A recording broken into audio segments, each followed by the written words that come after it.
আসসালামু আলাইকুম। সেপ্টেম্বর মাসে জাপানে অনুষ্ঠিত হবে 2026 এশিয়ান গেমস, যেখানে পুরুষ ক্রিকেট ইভেন্টে সরাসরি কোয়ার্টার ফাইনাল বা নকআউট পর্বে খেলার সুযোগ পেয়েছে বাংলাদেশ ক্রিকেট দল। বাংলাদেশের পাশে রয়েছে ভারত, পাকিস্তান এবং শ্রীলঙ্কা। দর্শক, এখানে কিন্তু আইসিসির সমীকরণ রয়েছে।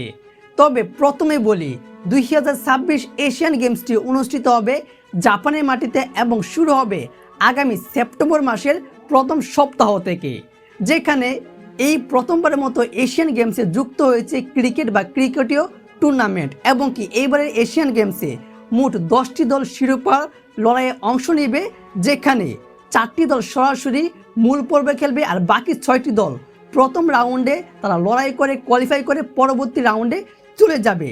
যেখানে এশিয়ান গেমসের নিয়ম অনুযায়ী প্রথম যে রাউন্ডটা কিংবা যে গ্রুপে রয়েছে, কিন্তু এ গ্রুপে রয়েছে আফগানিস্তান, জাপান এবং নেপাল, আর বি গ্রুপে রয়েছে মালয়েশিয়া, হংকং এবং কি ওমান। এই 6টা দল কিন্তু লড়াই করবে। লড়াই করে ওই যে মূল পর্বে জায়গা পেয়েছে বাংলাদেশ, ভারত, শ্রীলঙ্কা এবং পাকিস্তান, সেই 4টা দলের বিপক্ষে যে 4টা দল 2টা দল করে আসবে, সেই 4টা দলের মধ্যে মুখোমুখি হবে। এবং কি সেখান থেকে কোয়ার্টার ফাইনালের পর শুরু হবে সেমিফাইনাল, আর তারপর হবে ফাইনাল। এবং কি এই প্রতিযোগিতা শুরু হবে ক্রিকেটের মধ্যে আগামী 24শে সেপ্টেম্বর থেকে 1 অক্টোবর।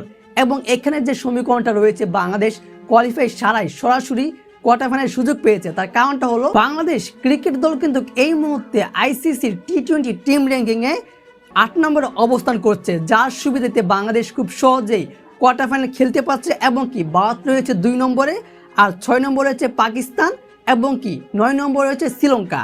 তারা কিন্তু টি20 র্যাঙ্কিংয়ে শীর্ষে থাকার কারণে আইসিসির নিয়ম অনুযায়ী এশিয়ার মধ্যে এই 4টা দল সরাসরি মূল পর্বে খেলবে, এবং কি যেখানে কঠিন একটা লড়াই হবে এবং কি দুর্দান্ত একটা পারফরমেন্স হবে।